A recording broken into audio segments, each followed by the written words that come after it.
In Phoenix, Arizona, suburban housewife Connie is arrested in the middle of the night at her own house. As she gives up without a fight, she remembers how all this got started months ago. Connie is a former 3-time gold medal winning Olympic racewalker, but this isn't the kind of thing that makes you rich or famous. Nowadays she lives with her husband Rick, an IRS auditor she has a very tense relationship with. Because they weren't capable of having children, they spent a lot of money on treatments, but sadly, when Connie finally got pregnant, she lost the baby. That's when Rick decided to take a traveling position at work, so he can be away for 3 weeks every month. When he's home, he doesn't treat Connie well, constantly reminding her that she's jobless, that they lost money because she wanted to do multiple treatments when he was ready to give up after the first one, and scolds her for spending too much money on her obsession with coupons. That bit about an obsession is real. Connie hoards coupons and then buys things in large quantities, putting it all away in the nursery to cover the walls and forget about her loss. The good side of Rick not being around so much is Connie getting the chance to befriend her neighbor Jojo, who has a YouTube channel about saving tips and is coupon obsessed too. She lives with her mother Josie and is having trouble finding work because her identity got stolen not so long ago. In her free time, she flirts with the mailman Earl and sells makeup door to door, which isn't going very well either. Whenever Connie goes to the supermarket, she gives cashier Greg dozens of coupons for her purchase. It holds back the line for a while, but it also means her final ticket goes from over $100 to $16. Connie always likes to say that if you watch the pennies, the dollars will take care of themselves. One afternoon, while putting away the groceries on the shelves, she gets upset when she sees the baby wallpaper among the boxes, so she decides to eat a bunch of cereal as if it could heal her depression. The cereal turns out to be stale, so Connie uses all her current inner anger to send a complaining email to the cereal company. A few days later, Connie receives a coupon for free cereal in the mail with a letter from the company apologizing for the stale product. When she goes to the market to exchange it with a smug attitude, Greg explains she isn't special, all companies will send free coupons to people that complain. This inspires Connie to send a bunch of letters to different manufacturers even if there wasn't anything wrong with the products, which earns her a huge pile of coupons for free stuff. Connie shows them to Jojo, who is shocked to see such a strategy and even tries to buy a coupon from Connie because it would still be cheaper than the actual price. Her offer makes Connie realize selling stuff she got for free would give her 100% profit and it would make for a great business. After searching the internet, she discovers that the coupons are made in Mexico, not far from where she lives, so they could go and steal a bunch to resell. Jojo is skeptical at first, but since she's drowning in debt, she accepts to help. Meanwhile in Nevada, loss prevention officer Ken is doing his job at a local market. When a cashier has trouble with a coupon, he checks it out and quickly realizes it's fake. The manager asks if they can honor it anyway because the old lady has been their client for decades, but Ken refuses because rules are rules. Ken's manners are incredibly poor, earning him some insults from the old lady.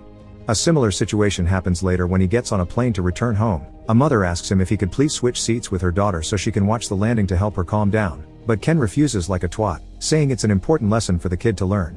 When he finally arrives at his lonely apartment in Utah, Ken yells at the TV in frustration. The next day in Mexico, Connie and Jojo make it to the coupon factory and watch the employees end their shifts. They decide to approach Alejandro and Rosa, a couple that is already breaking the rules but doesn't look too dangerous. The duo follows the couple with the car and they think they're about to get robbed, but after Connie and Jojo clarify they're there for help, they are welcome at Alejandro's house to have a little chat. It turns out Rosa is pregnant and their salaries are a joke, so it's easy for Connie and Jojo to come forward with their offer. If the couple steals coupons for them, they will resell them later in the USA and share part of the profits. Alejandro isn't sure it's a good idea, but Rosa convinces him to do this for the sake of their baby. Making a plan isn't too difficult. The factory is divided into printing, where Alejandro works, and redemption, where Rosa works. Each side usually doesn't know what the other does. With every coupon they print there's always an extra that is supposed to get destroyed, but Alejandro can ship those extras to Connie and Jojo when their trucks do their distributions around the USA.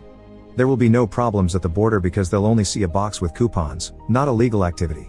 A few days later, the duo gets their first box with coupons, so they make a simple website to sell them and promote it on Connie's channel. Their business quickly becomes a success, earning them tons of money, but the supermarkets soon start noticing too. Ken receives dozens of letters and phone calls from managers complaining about all the money they're losing, so he begins a thorough investigation until he can find a credit card number behind one of the many purchases made with these coupons. After 11 days of work, Ken goes to see the housewife that used this coupon and learns about the website that sells them, promoted by a black woman on YouTube.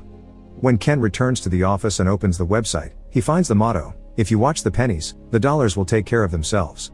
Back to the duo, they're upset to find their PayPal account has been frozen because it's received too much money too quickly. To unfreeze it, they need to prove they're running a legitimate business. They don't know how to do this properly, so in their desperation, they decide to contact Tina, who is a famous hacker on the dark web. Tina scolds them for promoting this so freely because it can be all traced back to them, so after deleting JoJo's videos, she explains they need a front for their business so they can clean their money. They'll get a bunch of fake IDs, bank accounts, and a stash house to work in. Also, they must wait 6 months before spending their money so every connection they've established to their real names can have time to disappear. After agreeing Tina will get 10% for her help, she gives them a special encrypted USB stick for them to keep their important files in. Thanks to Tina's quick thinking, there are no clues left on the internet for Ken to follow. He goes to the FBI and gets told they'll look into it, but actually, they find a problem with coupons to be laughable, so they throw the case to their lowest desk worker Albert. Since he has nothing better to do, Albert accepts the case. Using JoJo's cosmetics brand as a cover and Tina's fake IDs, the coupon scam begins growing into a very profitable business again while Ken leaves messages for the FBI every day. 6 months later, the duo is ready to spend their money, but they remember Tina said it's dirty, so they have to clean it first. Remembering a story of Rick's about a client of his, Connie decides that they need to buy lots of expensive stuff to be resold later, and the money from those sales will be seen as clean.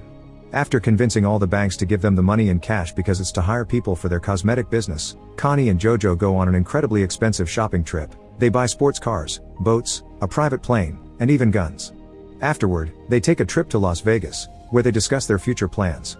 JoJo will pay for her mother's mortgage, and Connie wants to try the fertility treatment again. Meanwhile, Ken finally receives the call from the FBI he's been waiting for. Albert informs him he can't do anything on the internet because an expert has deleted all cookie trails, but since the coupons are being sent through old regular mail, he'll send someone that can actually help. 2 days later, Ken meets Simon, a postal inspector. Simon accepts the case and asks Ken to order some coupons from the website so they can take a good look at the system.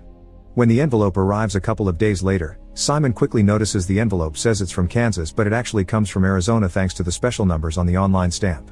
He will be flying to Phoenix soon and agrees to take Ken with him since he already knows all the supermarkets in the area. Back to Connie, she makes an appointment at the fertility clinic and takes JoJo with her for support because she hasn't told Rick she's doing this. The doctor informs her this is her last shot, so Connie decides to use a donor's seed instead of her husband's. Later in the evening, Tina contacts them again to know where all the money has gone and gets very angry when she hears their reasoning because they missed the point. By using JoJo's cosmetics brand, they had already cleaned the money. Now they must sell everything they bought as soon as possible and put it back in the bank in small amounts per day. When Rick comes back from his latest business trip, he notices the new TV Connie has bought, so she tells him she's gotten a sales job and that she doesn't use coupons anymore. This greatly pleases Rick, who calls her a new wife, which makes Connie even sure to go through the treatment with a donor's seed. In the meantime, Ken and Simon are interrogating all the cashiers in the area, asking for any clients with coupon obsessions. When they get to Greg, they find the information they need. He doesn't know Connie's name, but he gives them her description and mentions her 2 pennies motto, which Ken remembers having seen on the website. The next day, they go to the local post office to see if any of the workers knows anything about a coupon blonde. Nobody remembers Connie, but when they hear the word coupons, they snitch on Earl because he always was watching JoJo's saving tips on YouTube. Back to the duo, selling all their stuff on eBay is becoming too hard because there's so much of it. When they go to a cafe for a drink they find 2 men from a gun club, so they get their club's address and visit it later with all their weapons for sale. JoJo makes an amazing sales pitch but the leader still refuses to buy them, so the duo agrees to make them a good discount if they buy them all, sealing the deal. Ken and Simon interrogate Earl in private, but he refuses to give them any information. Once he's released, he goes to JoJo's house. There, he leaves her a note in an envelope disguised as regular mail among the bills which Josie takes without understanding how important it is. What Earl doesn't know is that Ken and Simon have followed him there, and now they'll do surveillance outside the house for as long as they need. Night has fallen by the time JoJo comes home, and the men realize this is the black woman the housewife had seen on that YouTube video, when JoJo comes out of her car and begins dancing in the middle of her driveway to celebrate the amazing deal she made earlier. The next morning, JoJo is distracted by an argument with Josie and pays no attention to the mail, so she drives to the stash house as usual. Ken and Simon follow her there and see Connie as well, realizing she's the blonde from Greg's description. Simon gathers other postal inspectors to begin the operation properly, and now they have more details. It's very easy for them to find Connie's and JoJo's identities, especially when they show a picture to Greg and he confirms it. Later that night, JoJo can't sleep, so after checking on her mom, she goes to the kitchen to get a snack. That's when she finally finds Earl's note urging her to leave town, but it's too late. Simon arrives with his men and arrests Connie, JoJo, and Josie. After their homes and the stash house are raided, the arrest appears on the news, and Earl is surprised to see JoJo's face on TV. When the interrogations begin, Rick and Josie quickly say they had nothing to do with it and accept to cooperate with the authorities. JoJo tries to play the innocent card and pretends she doesn't know what they're talking about, but they've found her videos on her computer. Connie on the other hand, admits her crime, But she's shocked to hear that they may be facing 40 years to life for fraud. If she takes full responsibility for starting all of it, they'll go easier on Jojo, so Connie accepts the deal. Jojo is released on bail. She thinks Josie paid it, but it was actually Earl, who is waiting for her outside with flowers. Sadly, Connie isn't as lucky. Rick only visits her to scold her and refuses to pay the bail, so Connie asks for a divorce.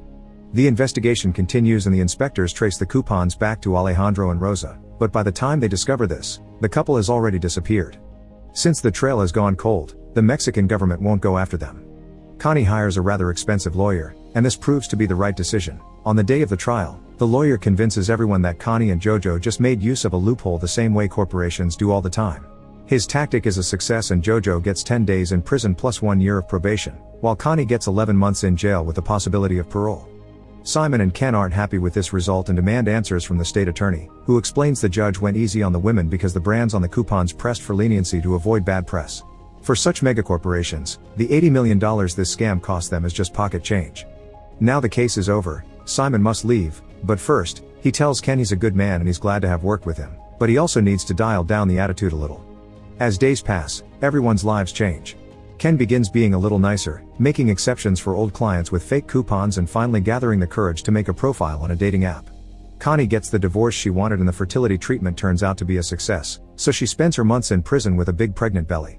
The authorities take most of the scam's earnings, but luckily, they ignore the boxes in the nursery thinking it's just food, so Jojo gets to rescue those boxes, knowing Connie has been hiding cash in them all along.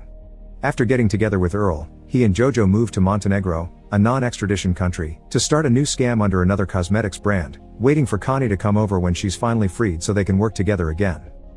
Make sure to subscribe and turn on notifications so you can watch more videos like this. Thanks for watching.